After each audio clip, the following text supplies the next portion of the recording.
शुक्लाम्बरधरं विष्णुं शशिवर्णं चतुर्भुजं प्रसन्नवदनं ध्यायेत् सर्वविघ्नोपशान्तये। गुरुर्ब्रह्मा गुरुर्विष्णुः गुरुर्देवो महेश्वरः गुरुः साक्षात् परब्रह्म तस्मै श्री गुरवे नमः। वञ्जनानन्दनं वीरं Janaki शोकनाशनं कपीशमक्षहन्तारं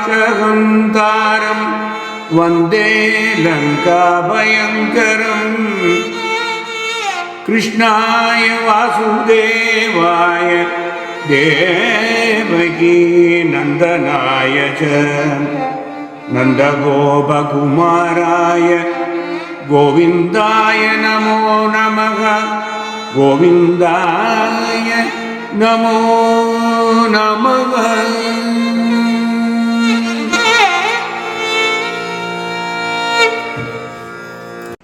Namaskaram. Welcome to session 57 for Dasakam 37 of Narayaneeyam, detailing Krishņāvatāra-Kāraņam. We saw Parashurama Avataram in the last session and how in every yuga, when plunderers attempt to rule with no respect for rule of law, how Bhagavan comes down to put them down. Shuka ended Parashurama Avatara in Srimad Bhagavatam like this. Aste adhyapi mahendradrau nestadanda prashantadihi upagiyamana charitaha siddha gandharva charanaihi. Lord Parashurama still lives as a sublime Brahmana in the mountainous country Mahendra. Completely satisfied, having given up all the weapons of a Kshatriya, Parashurama is always worshipped, adored and offered prayers for his exalted character and activities by all the celestial beings of all yugas. Some devotees have asked me a question on Keralam and the background after the last session. While there is no mention of origin of Kerala in Srimad Bhagavatam, there is indeed mention in Brahmanda Purana. The etymology of Kerala is always contested. The Ashoka dynasty of 3rd century before Common Era shows an inscription as Ketala Puto, son of Cheras. Tamilians claim that it was Cheralam, the kingdom of the dynasty of Cheras. Chera Alam is land in Tamil. The modern day Keralites call it Kera Alam, which is, Kera is coconut for them, so coconut land. Ironically, Aitiriya Aranyaka referred it as Chera Pada or Chera's Pada, which is Chera's foot. Tamil grammarians call it Cherive Aram, meaning deactivated mountain slope. Most of such discussions are taken from Skanda Purana, references from Ramayana and Mahabharata, and also from Maurya edits. Today's Dasakam 37 marks the beginning of the Dasamaskanda of Srimad Bhagavatam, which is totally dedicated to Bhagavan Krishna and his Leela Vinodam, which form the major part of Srimad Bhagavata Mahapuranam. Following the trend, this work of Bhattatiri is an epitome who has dedicated 52 Dasakams, namely from Dasakam 37 to 88, more than half of his entire work to the incarnation of the Lord Krishna, complete in all respects, or Purna Punya Avatara as it is referred to. Bhattatiri, now being desirous of narrating in sequence the story of Lord Krishna, introduces the subject by describing the causative factors that led to this great incarnation. In this Dasakam, Bhattatiri tells us about the misfortunes that had befallen the world and how far Goddess Earth Bhuma Devi had been oppressed by evil rulers and elements, and how a redress could be found. Chapter 1 and 2 of Canto 10 in Srimad Bhagavatam are condensed into the single Dasakam 37 by Narayana Bhattatiri. Sandrananda Tano Hare Nanupura Sandranandatano Hare Anupura Daivasure Sangare Prakrittavi Karma Sheshavasato Yetena Yatagatam Tesham Bhutala Janmanam Diti Bhuvam Bharena Durardita Bhumi Prabha Virincha Mashrudabadam Devai Puraivagadai Tesham Bhutala Janmanam Diti Bhuvam Bharena Durardita Bhumi Prabha Virincha Mashrudabadam Devai Puraivagadai Devai Puraivagadai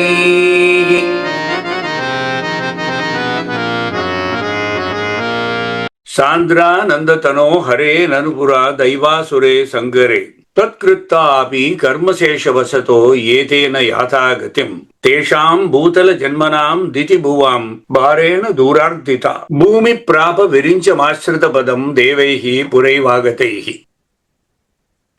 The great poet Bhattatiri was overwhelmed with joy at the mere thought of the story of the incarnation of Bhagavan Krishna, which he was about to narrate. He considered the joy that he felt as a manifestation of Bhagavan himself. He prayed that mundane sorrows which are inimical to this hard-earned experience of bliss should not recur and cause discomfort to him. And thereby he calls out fervently to Bhagavan with the appellation of Sandra Nandatano Hare. Looking at this expression from the standpoint of literary workmanship, it may be observed that following the Subhashitam, Mangala Adini, Mangala Madhyani, Mangala Antani, that it is a sign of auspiciousness to have Mangala Charanam, an auspicious introduction in the form of a prayer or an invocation for the attainment of success at the beginning, middle, and end of a composition of this nature. The poet has therefore used the word Sandranandatano here in the middle of the work, just as he had used the expression Sandranandava Bodhatmakam Paramananda Sandoha Lakshmi at commencement and conclusion respectively. This Dasakam marks the commencement of Dasamaskanda of Srimad Bhagavata Mahapuranam, as I mentioned earlier, which is totally dedicated and devoted to Lord Krishna. Thus, out of profound compassion, he invokes Lord Srihari by addressing him as He Hare, the remover of all sins, while actively exhorting the common people to sing his praise and chant his divine names to achieve absolute purity of mind. This path of absolute release is beautifully mirrored in the Puranas, which declare that even the involuntary chanting of his name instantly delivers a person from all sins, causing miseries to scatter like wolves terrified by a lion. Vishnu Puranam, in the 6th canto, in chapter 8, there is a mention. Avashenapi ennamni kirtite sarvapatakaih puman vimuchyate sadhyaha simhasrastaihi vrikairiva. Furthermore, faithfully aligning with the Mahabharata injunction that one who is not identified with Vishnu cannot truly praise or worship Vishnu. Na Vishnuhu kirtayet Vishnum, na Vishnuhu Vishnum archayet. And firmly anchored in the non-dualistic Advaita philosophy, where the devotee and the divine are recognized as one and the same, the poet endeavors to elevate, prepare, and illuminate the consciousness of the multitude. By guiding them to become entirely absorbed in the subject, completely identify with Bhagavan, he seamlessly establishes this unified spiritual foundation before finally transporting us back to the cosmic, ancient battlefields of the Devas and Asuras to narrate the monumental events preceding the divine incarnation.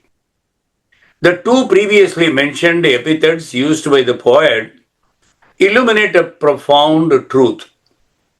that the Lord in his boundless compassion grants final beatitude and ultimate liberation even to the wicked whom he slays. In the battles of yore between the Devas and the Asuras, many demons were thus purged of their sins and elevated to realms of absolute bliss because they had fixed their minds constantly upon him, even though they were in Vairitvam. Even though their focus was born of hostility, a path known as Samramba Yoga, or the yoga of confrontation, the sheer intensity of their thoughts bound them to the divine. Yet, this liberation demands absolute maturity because the hostile meditation of the demon Kalanemi had not yet reached its zenith when he was slain by divine hands. He could not attain immediate emancipation and was instead reborn as Kamsa to fulfill his spiritual destiny. Oppressed by the crushing spiritual weight of these accumulated evil forces, an unbearably sorrowful goddess Earth, Bhuma Devi, journeyed to Satyaloka to lay her woes before Brahma. There, she joined a pre-assembled deputation of Devas who had gathered for the very same purpose, and together they all sought succor from the great Creator. Moved by the travels of Goddess Earth, Brahma the Creator and the son of Brahman entered into deep meditation to seek divine guidance.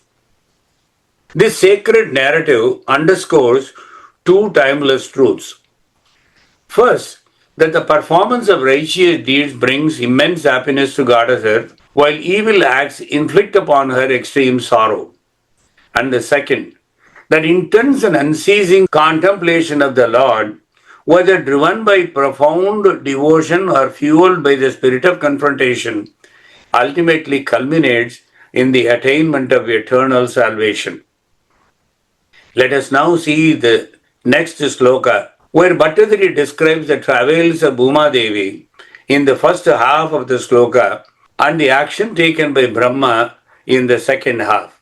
Adurjana bhuri bharamaditam, adurjana bhuri bharamaditam, pato nidau padukam, yetam balaya hantame vivashatam, sampriccha deva nimahan.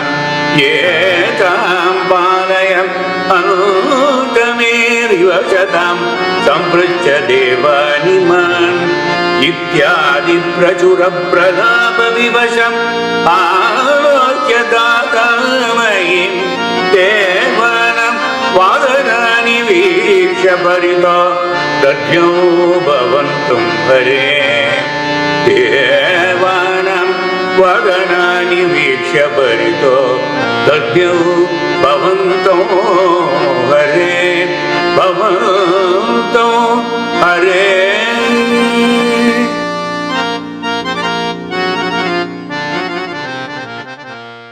Ha durjana bhuri bhara matitam pato nidhau patukam etam palaya hantame vivashatam sampriccha devaniman ityadi prachura pralabha vivasham alokya dhatha mahim devanam vadanani viksha parito dadhyo bhavantam hare. Bhuma Devi laments, O Creator of the universe, O Bhagavane, alas, it is indeed unfortunate that you have been creating such extremely evil persons. And I am sure all of you will join me in feeling the same desperation today in the country where we live. Unable to bear the burden of their weight, Bhuma Devi cries, saying, I am about to go to pieces, Bhagavane. Supporting me along with this unbearable burden, Adisesha's hoods have started drooping. I am about to fall into the ocean of causal waters. I am ready to be absorbed by Pralaya. This is the way Bhuma Devi laments. And Bhuma Devi adds further, please come soon to my rescue. If you do not believe me, kindly ask these devas who are present here, who are also equally tormented, and they can vouch for what is happening around in your creation. Seeing Bhuma Devi badly oppressed and lamenting her woes in this fashion, Brahma, the creator and son of Brahman, as though to reinforce the facts, cast his glance at the devas who were around. Just by one look, got convinced that their case was absolutely genuine. Now realizing that you, Bhagavane, Krishna, happens to be the only recourse to redress their sorrows, Brahma meditated on you. O Hari, who else but you are capable of relieving the burden of your own beloved Bhumi Devi and of destroying the woes of the Devas who are your devotees and the lives of evil ones like Kamsa? Then Brahma, along with the Devas, proceeded to the banks of the milky ocean.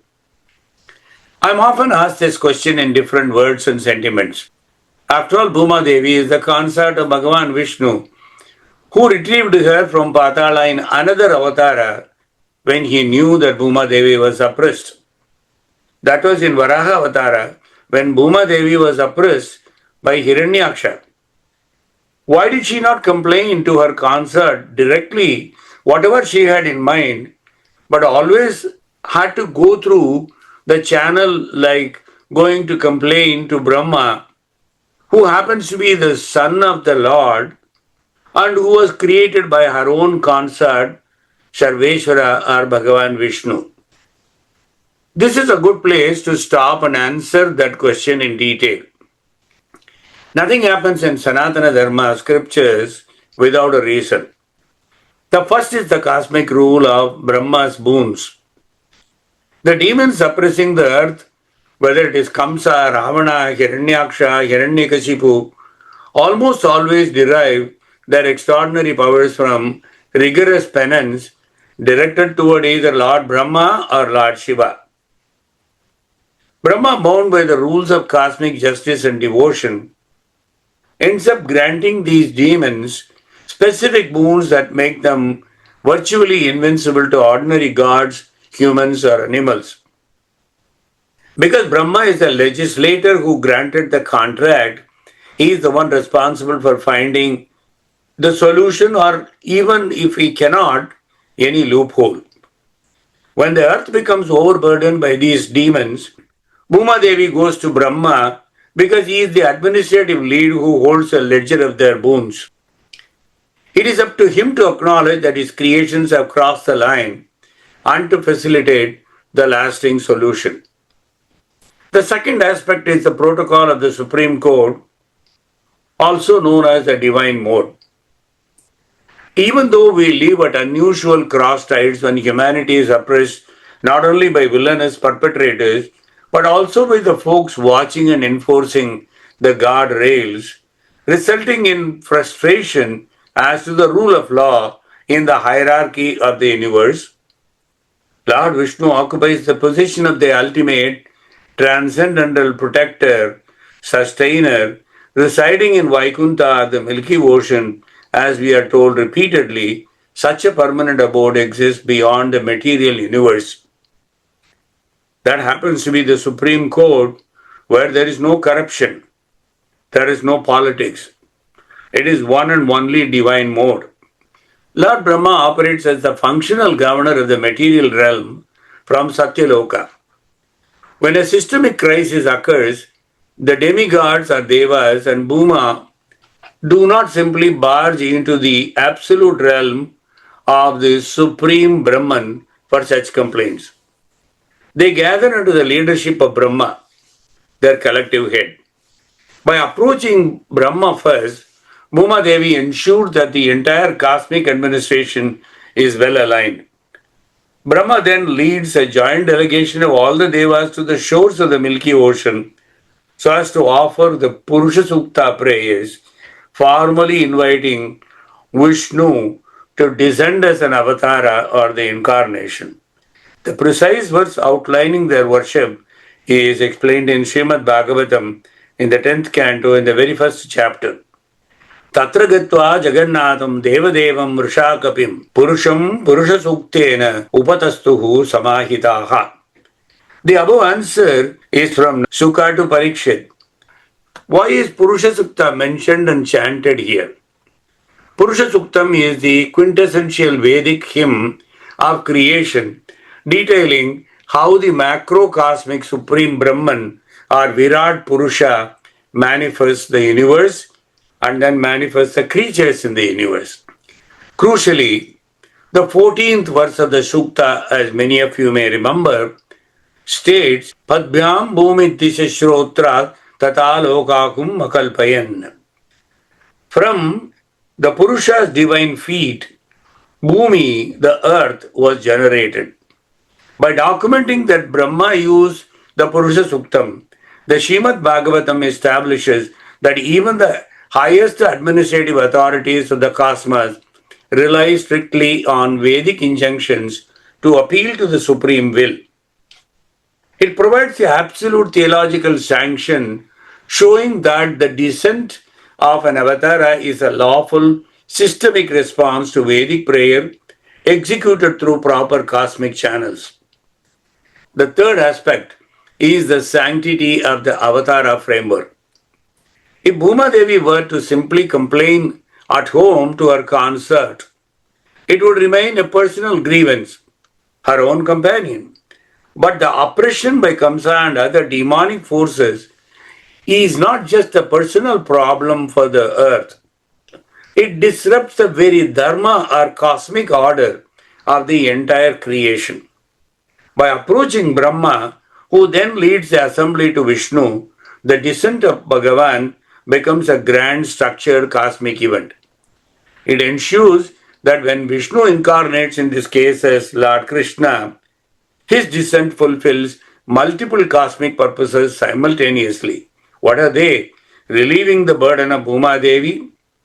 Number 2, answering the prayers of the sages and devas. And concurrently, number 3, keeping the word of Brahma's boons intact while subtly bypassing them by finding a loophole to destroy the demons who got great boons from Brahma. So while it looks like a roundabout detour, it is actually a beautiful demonstration of the cosmic etiquette, we should say.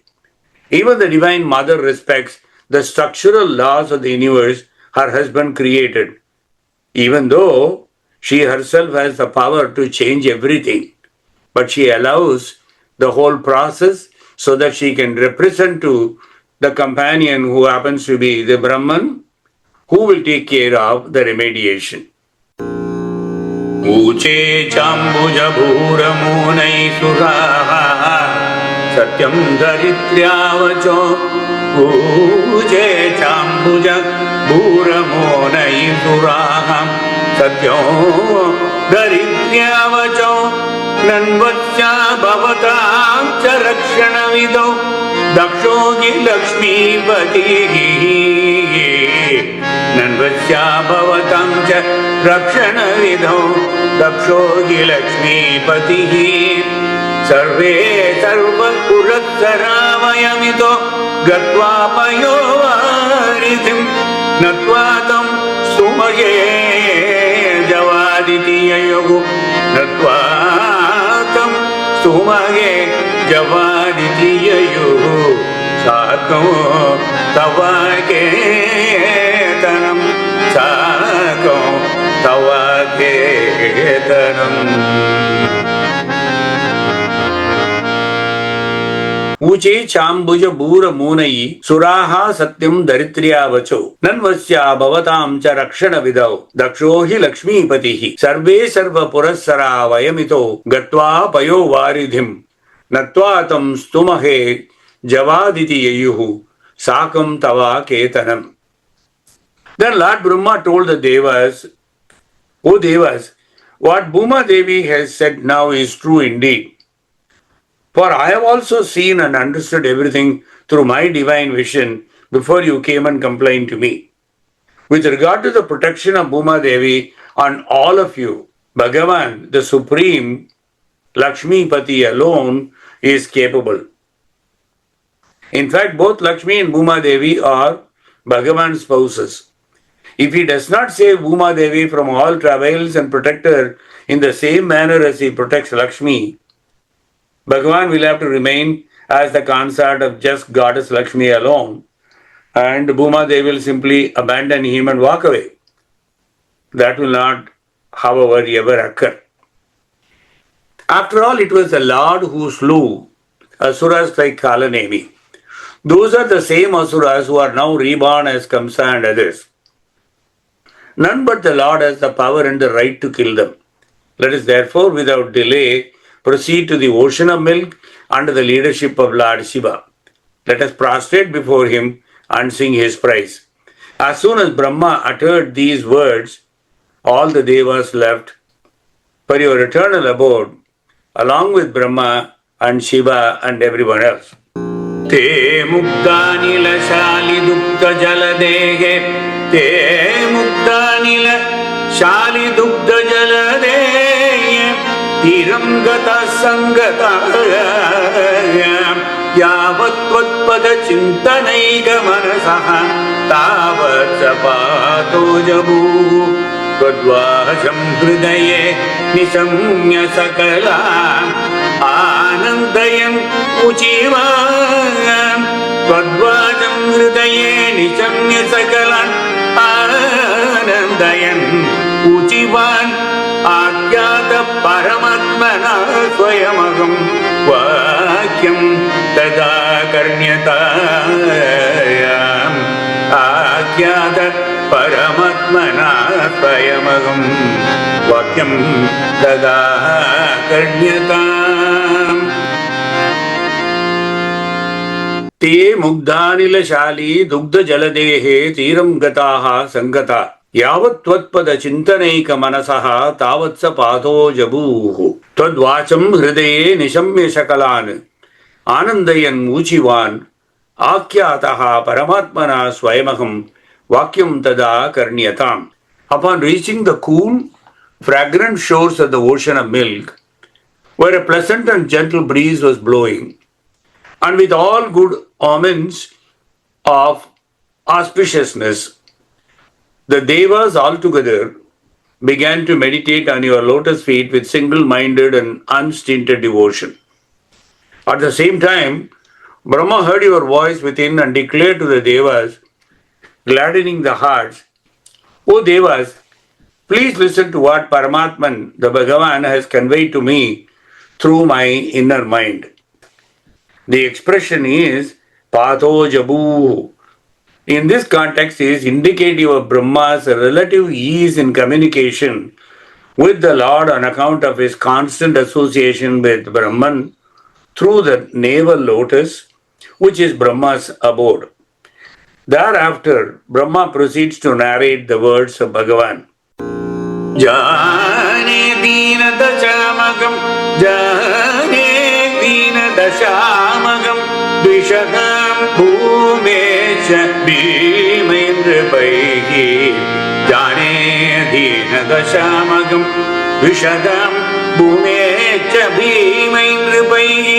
Takshepaya bhavami yadavakule Sogo samagratmana Deva vrishnikule Bhavantu kalayam Devangana chavanam Matse vartamiti Tvadiya vachano Pado jabu Uchivan Matse vartamiti Tvadiya vachano Pado jabu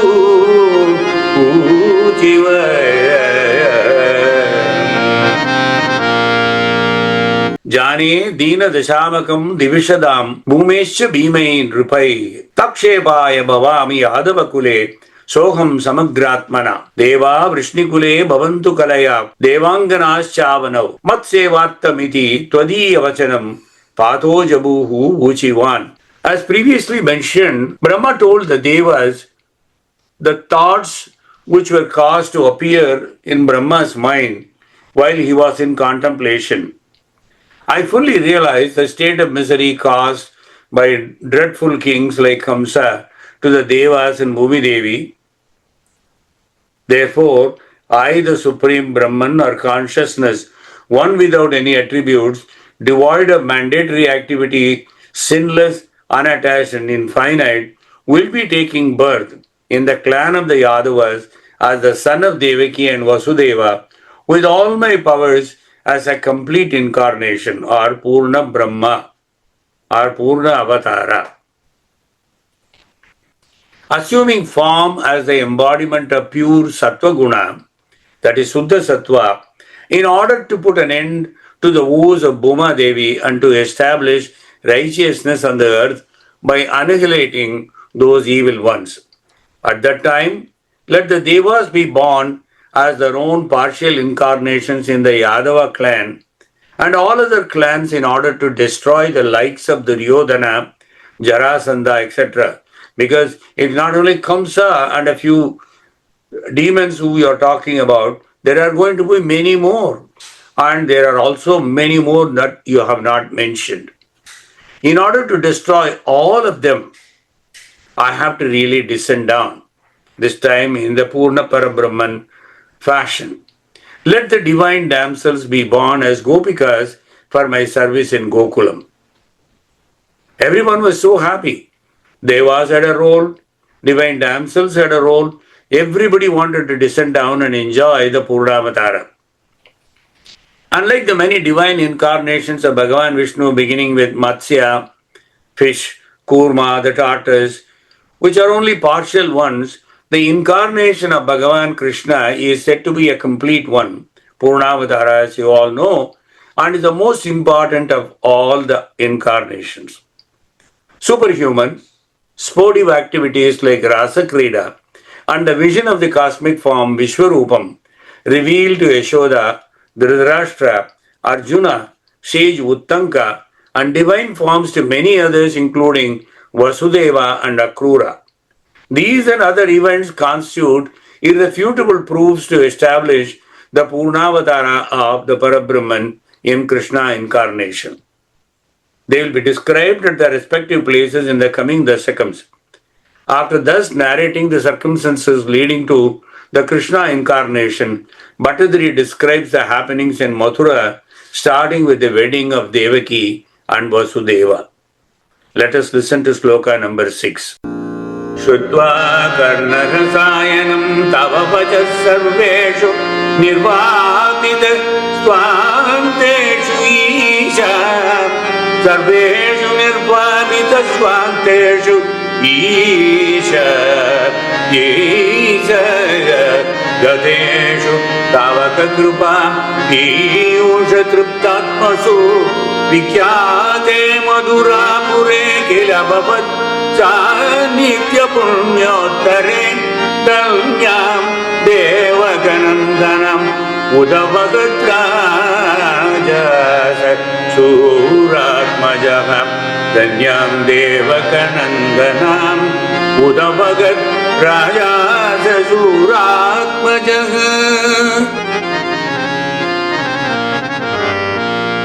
Shutva Karna Rasayanam Tava Vachaha Sarveshu Nirvapita Swanteshu Isha Gateshu Tavaka Kripa Piyusha Triptatmasu Vikyate Madhurapure Kilabhavat Sannidhya Punyottare Dhanyam Devaka Nandanam Udavahat Rajasa Suratmajaha. O Bhagavani, your words were like an elixir to the ears of the Devas, like Amritam. Just as Amritam alleviates suffering and rejuvenates the system, your sweet words eliminated all their sorrows and brought joy to their minds. After hearing those confidence-inspiring words, Devas and Bhuma Devi returned to their respective abodes, their minds fully satisfied by the nectar of your compassion, and they were completely freed from all grief. Thereafter it is said that Vasudeva, the son of Surasena, who was destined to have you as his son and gain eternal renown for it, married Devaki, the daughter of Devaka, who was truly blessed to become your mother. This marriage took place in the city of Mathura. Rendered sacred by your benign presence, Mathura verily became the holiest of holy places and grew world famous. O Bhagavane, undoubtedly the recipients of your divine grace will be endowed with all auspiciousness and will become truly happy with all their woes completely destroyed. Later, while driving the newly married royal couple in his chariot, Kamsa heard an ashariri, a disembodied voice from the sky. Driven to fury, Kamsa drew his sword to do away with the Devaki right then and there because of the ashariri. Udvaha avasitau tadiya sagajakau sota sammanayan. Udvaha avasitau tadiya sagajakau sota sammanayan. Yeto sutadaya gataha patirate vyamuttaya dvakiraya. Yeto sutadaya gataha patirate vyamuttaya dvakiraya. Asya tvam adiduttam ashtamasutam anteti ganteritaham santrasa saduhantam santrasa saduhantam antikagatam tanvim kripani madat. Asya tvam adiduttam ashtamasuto anteti ganterite santrasa saduhantam antikagatam tanvim kripani madat.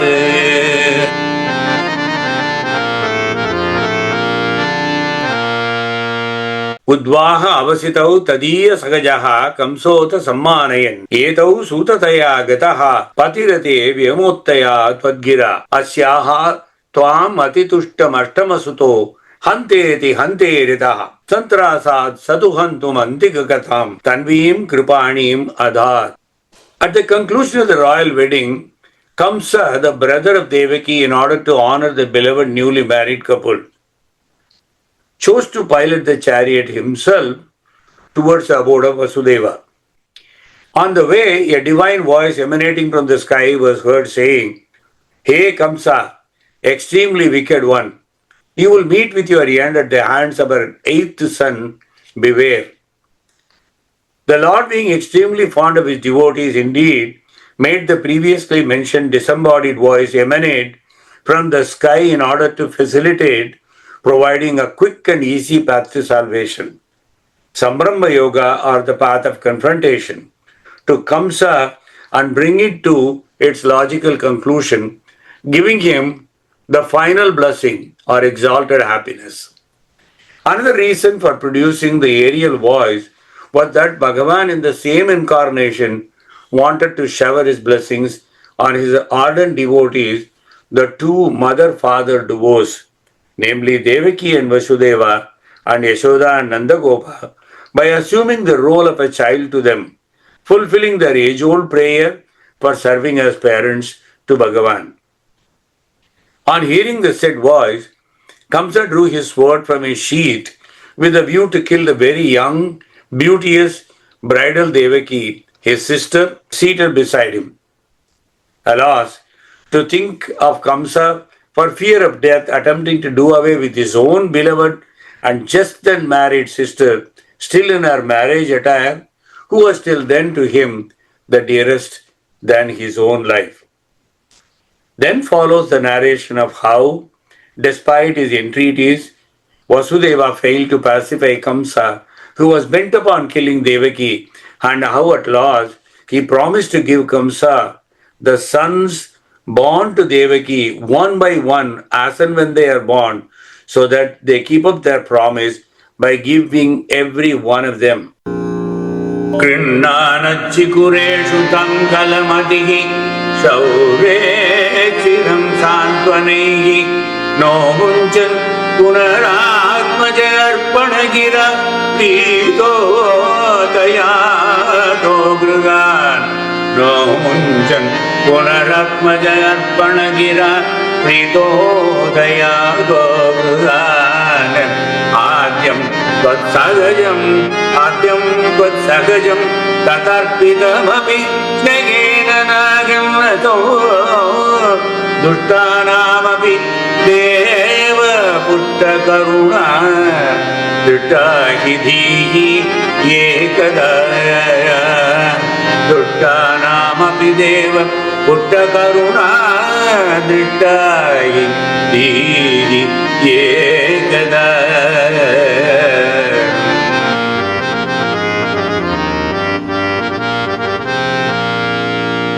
Grindana chikureshu tam kalamatihi saureshchiram santvanaihi no munchan punaha atmaja arpanagira pritote yato grihan adyam tvatsagajam tadarpitamapi snehena nahannasau dushtanamapi deva pushta karuna drishtahidihi ekada.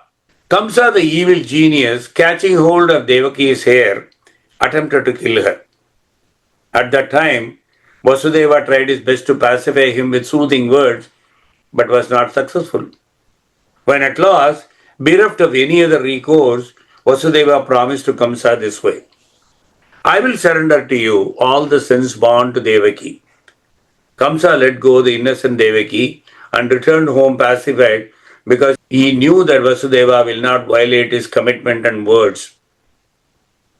Not long after, a son named Kirtiman was born to Devaki. In accordance with the promise which he had made, Vasudeva did indeed surrender the child, your eldest brother, to Kamsa. However, realizing that only the eighth son of Devaki and Vasudeva was going to be his enemy, Kamsa had a change of heart. He decided not to kill that innocent boy.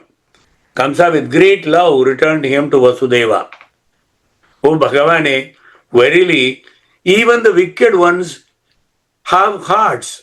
At times, it seems to be filled with compassion. This is how Bhattatiri has concluded that slokam. Thereafter, listening to Narada, Kamsa started killing the children born to Devaki and terrorizing the Yadavas.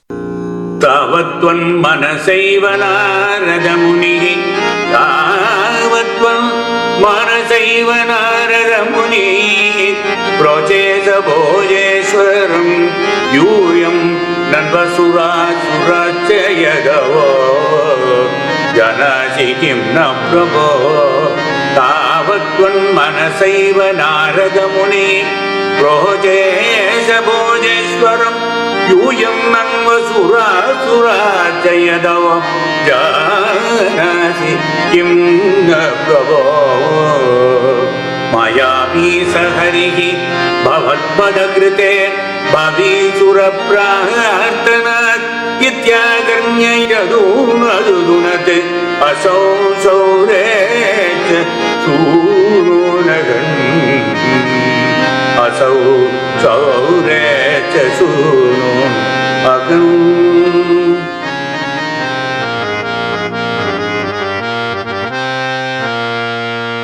Tavatvan manasaiva narada munihi prochesa bhojeshwaram yuyam nanvasuraha surascha yadavo janasi kimna prabho mayavi saharihi bhavat vadakrite bhavi sura prartanat ityakarni edhum adurtunat asau saurescha sunun ahan. As soon as Kamsa reached his palace, pacified by his decision to spare the innocent firstborn child of Devaki, the celestial sage Narada appeared before Kamsa. Narada deliberately addressed Kamsa, Hey Prabhu. The word Prabhu meaning Kartum Akartum Anyata Kartum Shaktaha. One capable of doing, not doing and doing in a different way, just to pump up Kamsa's ego. Addressing the king as Hey Prabhu, acknowledging him as the Lord Supreme, possessing the absolute power to act or to refrain from acting or to alter his course entirely as he pleases. We know, just as we see things happening even in mundane world today. Narada spoke like this: O Lord, in ages past, during the great cosmic conflict between the Devas and the Asuras, you and your followers were those very Asuras who lost dominion over the heavenly realm, Swargaloka, and have consequently taken birth on this earthly plane. Yadavas are none other than your own ancient enemies, the Devas, reborn here to orchestrate your downfall, which you have not so far understood. Furthermore, Hari, that master of illusion, Mayavi, who annihilated you all in your previous birth, and whose eternal mission is the destruction of the Asuras, is destined to incarnate as the eighth son of Devaki, specifically to finish your life. Are you truly blind to these realities? Or are you dull enough not to have known any of this that happened in the past? Wake up, O Kamsa, and take the necessary precautions against these impending misfortunes before it becomes too late. Stung by Narada's revelation, Kamsa's momentary mercy simply vanished. In a sudden, violent shift of attitude, Kamsa immediately slaughtered Devaki's eldest son, Kirtiman, and subsequently murdered 5 more of her newborn infants, one after the other, the moment they drew breath. To secure his grip on power, he cast his own father, King Ugrasena, into a dungeon of a prison and threw Devaki and Vasudeva into heavy shackles in prison. Surrounding himself with formidable Asura allies like Baka, Chanura, and Jarasandha, Kamsa unleashed a reign of terror, expelling the Yadavas from the capital. Terrified, the Yadava clans fled into exile, seeking refuge in distant kingdoms such as Kuru, Panchala, and Kekaya. Even the Yadava women were forced to flee for their safety. Among them, Rohini, Vasudeva's other wife, sought sanctuary with the clan of Nandagopa, living there strictly incognito. Only a select few like Akrura chose to stay behind, posing as Kamsa's loyal ministers while secretly harboring their own purposes to communicate with Bhagavan's devotees of the events happening in Mathura constantly as spies. Thus, the calculated words of sage Narada completely appended Kamsa's nature, setting the stage for the divine drama to unfold. Why would the self-realized sage Narada play a seemingly crafty game, instigating Kamsa to slaughter all innocent newborns, even though at the very first instance Kamsa was inclined to let it go? The answer lies in the profound phrase, Tvan Manasa, acting in absolute alignment with the divine mind. Initially, Kamsa was no unmitigated monster. His genuine affection for his sister Devaki even prompted him to joyfully steer her bridal chariot. Even after the terrifying, disembodied voice, Ashariri shook him with the prophecy of his doom, Vasudeva's righteous entreaties and assurances prevailed, and Kamsa gently returned their firstborn, convinced he only needed to fear the eighth and finish that whenever it happens. Had Kamsa remained this doting relative, his adharma would never have ripened, leaving the Supreme Lord without the moral justification for capital punishment and rendering his promised incarnation to relieve Mother Earth entirely fruitless. To break this cosmic stalemate, Bhagavan dispatched sage Narada as a divine alter ego to systematically dismantle Kamsa's temporary nobility. By weaponizing Kamsa's deep-seated dread of mortality, Narada shook him out of his lenient complacency, forcing his latent demonic nature to the surface and provoking the heinous infanticide that sealed his karmic fate. With Kamsa's sins now calling for divine retribution, the cosmic machinery moved swiftly into place. Under absolute divine direction, Yogamaya seamlessly transferred Devaki's 7th pregnancy to Rohini, paving the way for the Lord himself to enter the womb as the fateful 8th child right inside prison. Prapte saptama garbhatam mahipato Prapte saptama garbhatam mahipato Tvatpreranatmayaya Nite Madhava Rohini Pamavivoho Chatitsugaikatmaga Devakya Jataram Viveshita Vivo Devakya Jataram Viveshita Vivo Samsuyamana Sustuyamanasuraiji Sattvam Krishna Viduya Rogapatalim Bhaktim Param Dehi Me Sattvam Krishna Viduya Rogapatalim Bhaktim Param Dehi Me Bhaktim Param Dehi Me Dehi Me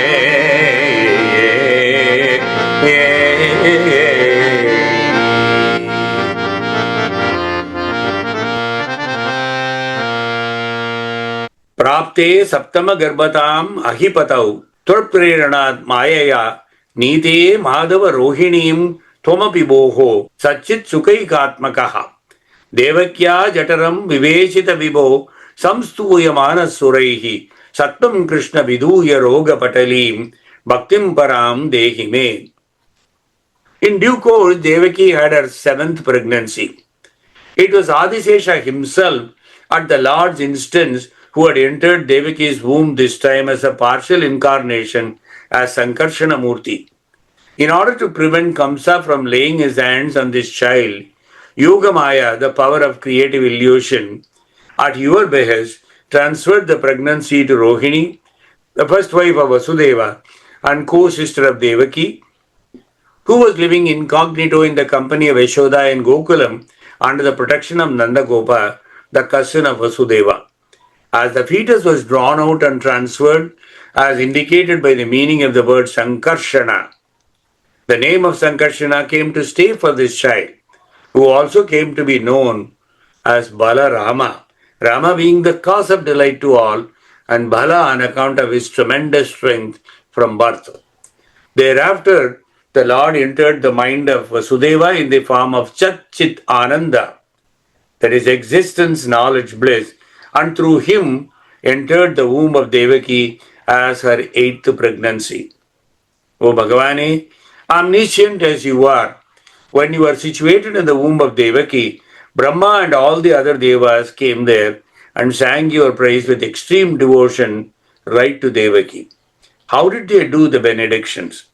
Due to paucity of time now, we will stop at this stage and take up detailed explanations with the help of Srimad Bhagavatam about all of that in the next session in the Krishṇāvataram. Om Namo Bhagavate Vasudevaya. Om Namo Bhagavate Narayanaya. Om Namo Bhagavate GuruBhakti. Narayana Narayana Narayana Narayana Narayana Narayana Narayana Narayana Narayana Narayana Narayana Narayana Narayana